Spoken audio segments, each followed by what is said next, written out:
Laporan harian lockdown Malaysia.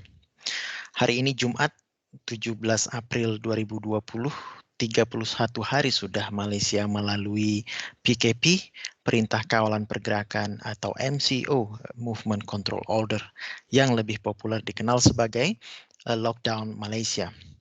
Jumat ini adalah Jumat yang kelima Muslim di Malaysia tidak menyelenggarakan sholat Jumat, diganti dengan sholat zuhur di rumah masing-masing.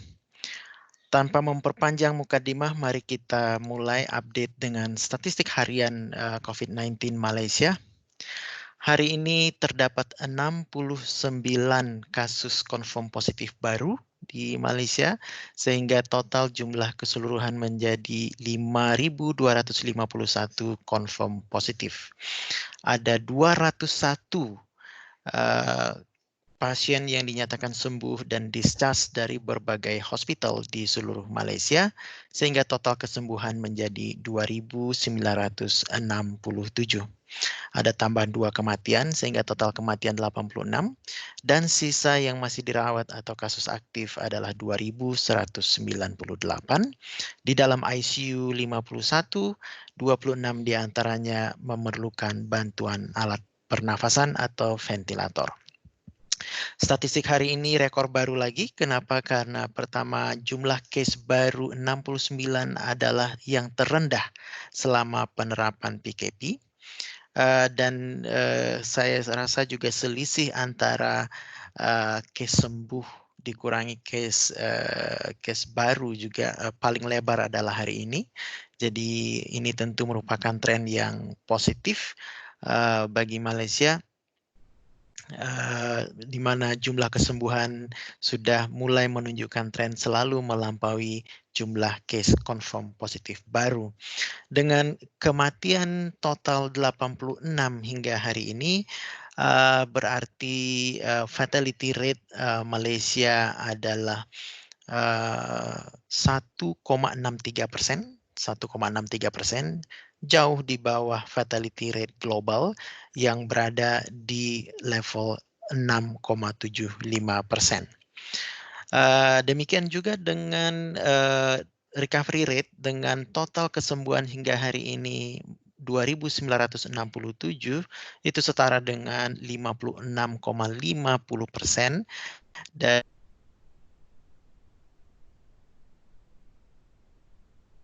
global rate untuk recovery rate saat ini baru di kisaran 25%, 25,38% tepatnya.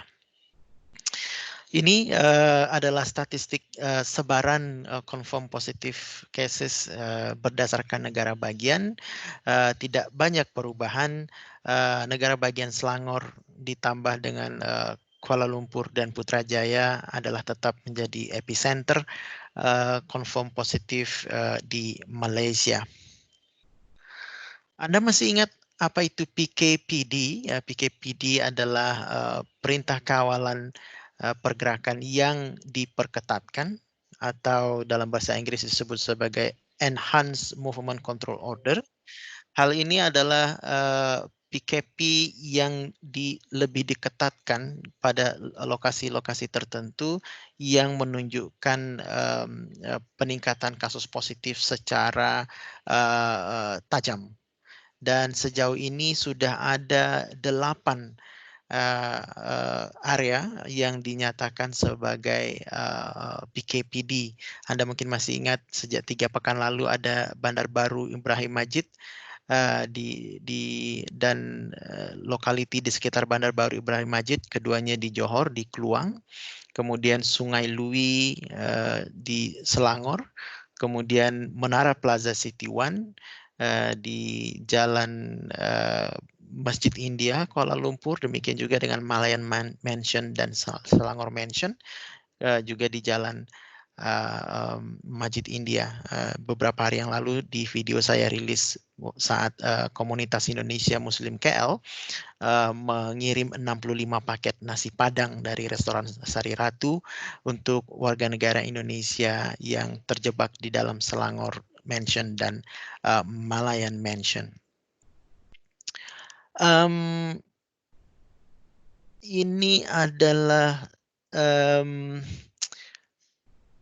press release dari Kementerian Keuangan Malaysia hari ini terkait dengan bantuan tunai sebenarnya yang merupakan bagian dari paket rangsangan ekonomi. Di sini intinya adalah bahwa sudah disalurkan bantuan tunai kepada 6,5 juta rakyat Malaysia yang tergolong ekonomi lemah, artinya merupakan bagian dari B40, bottom 40, 40% penduduk Malaysia dengan income paling bawah.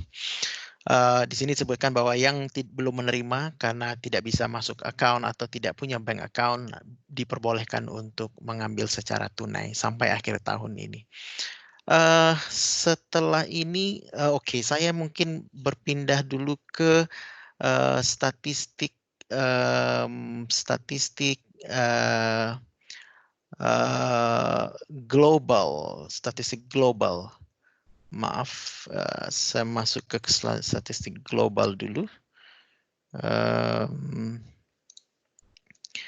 Di statistik global saya sengaja ambilkan yang langsung dari websitenya supaya kita bisa lihat angka real time. Ya, ini real time dari website Johns Hopkins University. Posisi saat ini real time bisa kita lihat bahwa sudah 2,18 juta orang terinfeksi virus corona di seluruh dunia, 147.000 lebih sudah meninggal, setara dengan fatality rate 6,75%. Jadi ini terus meningkat. Kemarin saya laporkan 6,67, sebelumnya 6,4, sebelumnya 6,3, sebelumnya 6,2. Jadi masih terus meningkat.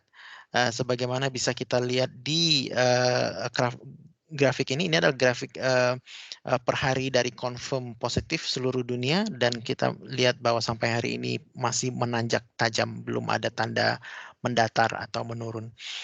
Sementara jumlah yang recovered sembuh 555.000, setara dengan 25,38%. Di Amerika sendiri sudah dites 3,4 juta dan 672.000 dinyatakan confirm positif. Jadi corona sudah terdapat di 185 negara. Jadi Anda bisa lihat bahwa kurvanya masih terus meningkat ke atas. Ini adalah ini total confirm positif harian.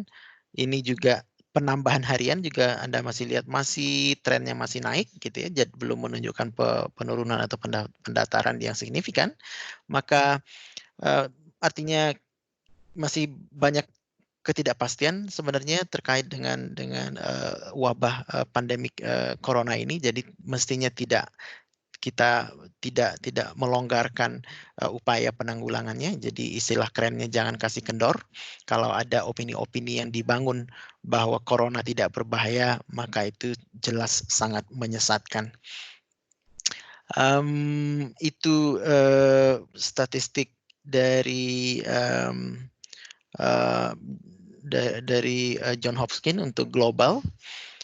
Sekarang mari kita kembali ke statistik Malaysia. Saya masih punya beberapa slide yang bisa saya tampilkan. Nah, ini barangkali penutup update saya hari ini. Ini bukan update harian, tetapi sepertinya mungkin pekanan tiap pekan pemerintah Malaysia mulai mengupdate jumlah confirm positif yang mengenai warga negara asing, bukan warga negara Malaysia. Pekan lalu saya laporkan totalnya hanya sekitar 400-an, 416. Hari ini sudah naik, atau kemarin sudah naik menjadi 601 warga negara asing di Malaysia terkena confirm positif corona, 356 dirawat, yang telah pulih 242, dan ada 3 kematian. Salah satunya Indonesia, satu lagi adalah Pakistan, satu lagi saya lupa. Jadi kalau kita lihat urutan per negara, Big Five-nya adalah Indonesia 108, Filipina 104, Bangladesh 63, India 60, dan Pakistan 51. Urutan Big Five ini sebenarnya tidak mengejutkan. Ini juga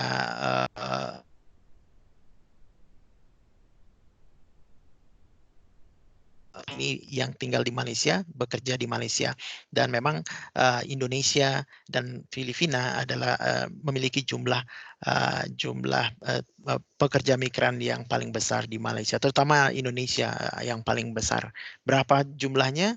Hanya Tuhan yang tahu. Kemudian ya ini data lebih detail lagi sampai ke semua negara, tidak hanya Big Five, jadi sampai mungkin ada sekitar 20-25 negara yang di dalam list ini, sampai pada yang hanya punya satu confirm positif warga negaranya. Yang menarik juga adalah yang pertama Indonesia, Filipina, Bangladesh, India. Sebenarnya nomor 5 itu adalah lain-lain yang belum bisa dikategorikan. Jadi saya tidak tahu ini mungkin adalah asylum, para pencari suaka atau bayi-bayi anak-anak yang lahir dari asylum seeker, pencari suaka di Malaysia, sehingga mungkin kewarganegaraannya belum bisa ditentukan atau tidak tercatat paling tidak. Itu intinya update saya hari ini terkait dengan PMI Pekerja Migran Indonesia atau TKI di Malaysia. Masih tidak banyak perubahan, terutama bagi mereka yang merupakan pekerja harian, pekerja lepas tanpa majikan, apalagi mereka yang kosongan. Kosongan adalah istilah untuk mereka yang tidak memiliki dokumen valid atau ilegal. Mereka tetap menjadi bagian penduduk di Malaysia yang paling terdampak oleh penerapan PKP ini, karena begitu PKP dikuat-kuasakan sejak 18 Maret yang lalu, mereka tidak lagi punya pekerjaan sama sekali, dan itu berarti tidak ada income sama sekali, dan banyak di antara mereka saat ini sudah mulai kehabisan bekal, sehingga perlu bantuan dari pihak luar karena mereka pun tidak bisa kemana-mana. Mudah-mudahan PKP tidak berlarut-larut, karena apabila PKP betul-betul diperpanjang melewati 28 April, tentu tekanan terhadap mereka akan semakin berat. Kita harapkan pemerintah Indonesia juga memperhatikan hal ini dengan melakukan tindakan yang signifikan dan masif, karena ini adalah keadaan darurat yang luar biasa. Semestinya pemerintah tidak terjebak dalam birokrasi yang terlalu berbelit-belit, karena virus tentu tidak bisa menunggu untuk menyebar, dan rasa lapar pun tidak bisa ditahan terlalu lama. Demikian saja update saya hari ini. Jangan lupa subscribe ke channel di Khairat TV di YouTube untuk update harian lockdown Malaysia. Stay home, jangan kemana-mana, jaga jarak, semoga corona cepat berlalu. Wassalamualaikum warahmatullahi wabarakatuh.